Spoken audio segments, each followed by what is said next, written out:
آئیے آج کا موضوع شروع کرتے ہیں۔ موضوع آج کیا ہے؟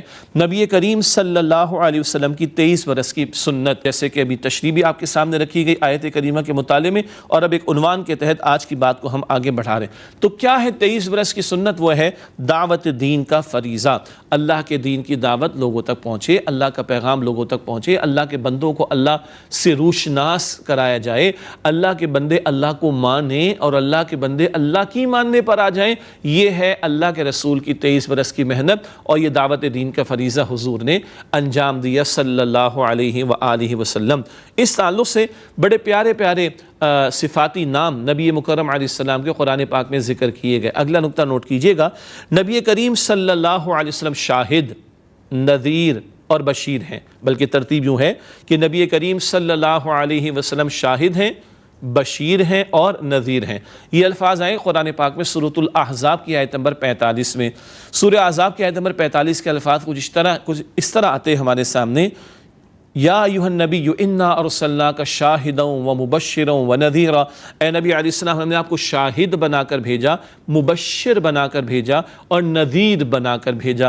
شاہد کے ایک معنی گواہی دینے والا، پچھلی نشست میں ہم نے شہادت کے فریضے پر بات کی تھی، اور شہید کا لفظ حضور کے لیے بھی استعمال ہوتا ہے صلی اللہ علیہ وسلم۔ ہے نا عجیب بات؟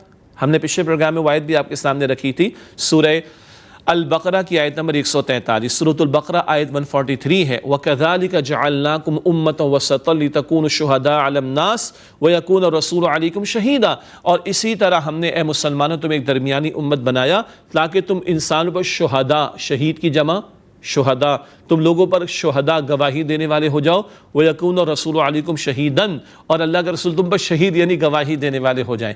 اللہ کے رسول علیہ السلام نے دنیا میں گواہی پیش کی، ہم نے بات کی تھی اور آج ریکیپ میں بھی ذکر آ گیا، قول سے بھی گواہی دی، کردار سے بھی گواہی دی، اور اجتماعی جد و جہد برپا فرما کر اللہ کا دین نافذ کر کے بھی گواہی دی، اور قیامت کے دن اللہ کے رسول یہ گواہی دیں گے، اللہ میں نے تو ان کو پیغام پہنچا دیا تھا۔ بہرحال تو دنیا میں بھی گواہی، آخرت میں بھی گواہی۔ تو حضور کا ایک بڑا پیارا نام کیا ہے؟ شاہد۔ دوسرا مبشر، بشارت دینے والا۔ کس کے لیے بشارت؟ جن کو دعوت پہنچے اور وہ دعوت قبول کر لے حق کی، اور اللہ کے رسول علیہ السلام کو مانے، اور اللہ کے رسول علیہ السلام کی ماننے والے ہو جائیں، ان کے لیے جنت کی بشارت ہے۔ اللہ ہم سب کو جنت الفردوس عطا فرمائے۔ تیسرا پیارا صفاتی نام کیا؟ نذیر۔ نذیر کا ترجمہ ہوتا ہے انذار کرنے والا، یعنی ڈرانے والا۔ کس معنی میں ڈرانے والا؟ کہ اللہ کے رسول نے دعوت پیش کی صلی اللہ علیہ وسلم، اب جو لوگ اللہ کے رسول کی دعوت توحید کو، دعوت حق کو قبول نہ کریں، اللہ اور اللہ کے رسول علیہ السلام کو نہ مانیں، ان کا انکار کریں اور ان کی فرمانبرداری اختیار کرنے کی کوشش نہ کریں، تو ان کے لیے ڈراوا ہے عذاب کا۔ تو آپ بشیر ہیں، بشارت دینے والے، خوشخبری سنانے والے، اور آپ نذیر ہیں، ڈرانے والے۔ سبحان اللہ، اللہ تعالیٰ ہم سب کو جہنم کے عذاب سے محفوظ فرمائے۔ یہ تین نام اللہ کے نبی علیہ السلام کے تعلق سے سورہ احزاب کی آیت نمبر 45 میں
اگلا نقطہ، نبی کریم صلی اللہ علیہ وسلم داعی الی اللہ اور سراج منیر ہیں۔ سبحان اللہ۔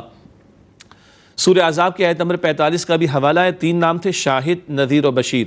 اب آئیے اگلی آیت ہے سورہ احزاب کی آیت نمبر 46 وَدَاعِيًا إِلَى اللَّهِ بِإِذْنِهِ وَسِرَاجًا مُنِيرًا، اللہ کے رسول اللہ کے حکم سے اللہ کی طرف دعوت دینے والے ہیں اور سراجم منیرہ، ہدایت کا روشن چراغ ہے صلی اللہ علیہ وسلم۔ سراج سورج کے لیے بھی آتا ہے، آگے ہم ذکر کریں گے، مگر یہاں حضور کے لیے استعمال ہوا صلی اللہ علیہ وسلم۔ تو چوتھی بات کیا آئی؟ سورہ احزاب آیت نمبر 46 کی روشنی میں آپ اللہ کی طرف دعوت دینے والے ہیں، یہ بات ہم کر چکے۔ سراجم منیرہ، آپ روشن چراغ ہیں۔ سراج سورج کے لیے استعمال ہوتا ہے، سورج نکل آئے تو روشنی روشنی ہو جاتی ہے، لیکن جب سورج غروب ہو جاتا ہے تو سورج کی روشنی ختم ہو جاتی ہے۔ ایسے ہی ہے نا، کبھی سورج کی روشنی گرمی میں بڑی پریشان کر رہی ہوتی ہے، ہمیں گرمی لگ رہی ہوتی ہے، یہ الگ بات ہے کہ اسی کی تپش سے پھلوں میں اللہ مٹھاس پیدا کر رہا ہوتا ہے، سبحان اللہ۔ لیکن سورج کبھی ہے کبھی نہیں، کبھی اس کی جو روشنی ہے وہ پریشان کن بھی ہوتی ہے، ذرا گرمیوں میں پریشانی لوگوں کو ہو رہی ہوتی، ایسے ہی ہے نا۔ لیکن رسول اکرم صلی اللہ علیہ وسلم کی آمد کی روشنی میں اور نتیجے میں جو طلوع ہوا سورج ہدایت کا، وہ کبھی غروب نہیں ہوگا، سبحان اللہ۔ قیامت تک وہ طلوع رہے گا، اس کی روشنی موجود رہے گی، اور جب چاہو فائدہ اٹھا لو، ہر وقت تم فائدہ اٹھا سکتے ہو۔ ایسا نہیں سورج کا معاملہ کہ تپش سے کبھی کوئی نقصان نہیں ہے۔ حضور علیہ السلام کی تعلیمات جو بھی ہیں وہ خیر ہی خیر پر مبنی ہیں، اور ان میں ہمارا نفع ہی نفع ہے۔ یہ تو میں نے دوسری بات آپ کے سامنے رکھی، یعنی حضور علیہ السلام اللہ کے حکم سے اللہ کی طرف دعوت دینے والے اور ہدایت کا روشن چراغ ہے صلی اللہ علیہ وسلم۔ تو یہ دو آیات سورہ احزاب آیت نمبر 45 اور آیت نمبر 46 میں 5 صفات نبی علیہ السلام کے تعلق سے بیان ہوئی۔ اب آپ غور کیجئے، گواہی دینے والے، بشارت دینے والے، انذار کرنے والے، ڈرانے والے، دعوت دینے والے اور سراج منیر، ان سب کا تعلق کس چیز سے ہے؟ اسی دعوت دین کی سنت سے، اللہ کے رسول کی 23 برس کی سنت سے، اللہ کے رسول کی 23 برس کی محنت سے۔ تو مستقل 23 برس کا عمل کیا ہے؟ دعوت اللہ کی سنت ہے رسول اکرم صلی اللہ علیہ وآلہ وسلم۔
اب آئیے امتیوں کا ذکر آ جائے۔ بندہ مومن کا ذکر بڑا پیارا آتا ہے قرآن پاک میں ایک مقام پر، بندہ مومن اللہ تعالیٰ کی طرف دعوت دیتا ہے، سبحان اللہ۔ یہ بات آئی ہے قرآن پاک میں سورہ حامیم السجدہ کی آیت نمبر 33 میں۔ سورہ حامیم السجدہ کا ایک اور نام سورہ فصلت بھی ہے۔ تو سورہ حامیم السجدہ یا سورہ فصلت، اس کی آیت نمبر 33 وَمَنْ أَحْسَنُ قَوْلًا مِّمَّنْ دَعَا إِلَى اللَّهِ، اور اس سے بہترین بات کس کی ہوگی؟ جس سے اللہ تعالیٰ کی طرف دعوت دی۔ یہ کون فرما رہا ہے؟ اللہ تعالیٰ فرما رہا ہے۔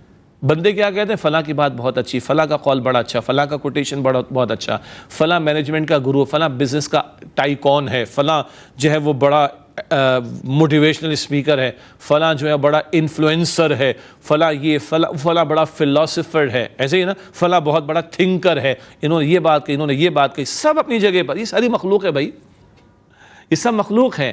اللہ فرماتا ہے کہ بہترین بات کس کی ہے؟ مخلوق میں سے بہترین بات اس کی ہے ممن دعا الی اللہ، جس سے اللہ تعالیٰ کی طرف دعوت دے. پھر میں نوٹ کروا دوں، اس بات کو نوٹ کیجئے گا، کسی مسلک کی طرف نہیں، کسی گروہ کی طرف نہیں، کسی فرقے کی طرف نہیں، کسی شخصیت کی طرف نہیں، اپنی ذات کی طرف نہیں، اپنے مرشد کی طرف نہیں، اپنے استاد کی طرف نہیں، اپنے شیخ کی طرف نہیں، دعوت اللہ کی طرف، پورے دین کی دعوت، اگریڈ اپون بات.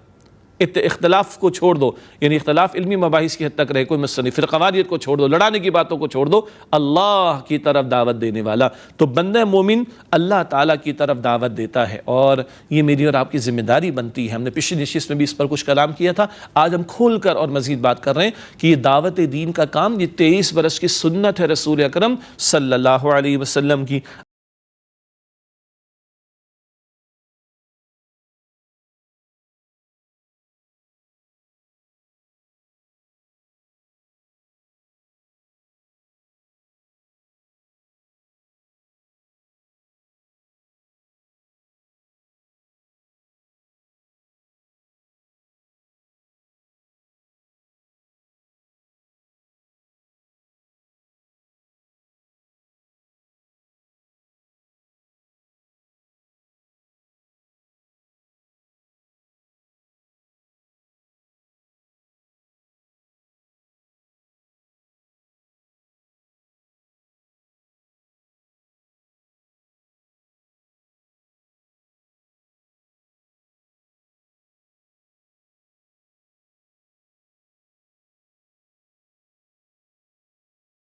اگلا نقطہ بہت قیمتی عملی نقطہ ہے، لکھا ہے ہم نے، حقیقتاً امتی وہی ہے جو نبی کریم صلی اللہ علیہ وسلم کے مشن میں شریک ہو.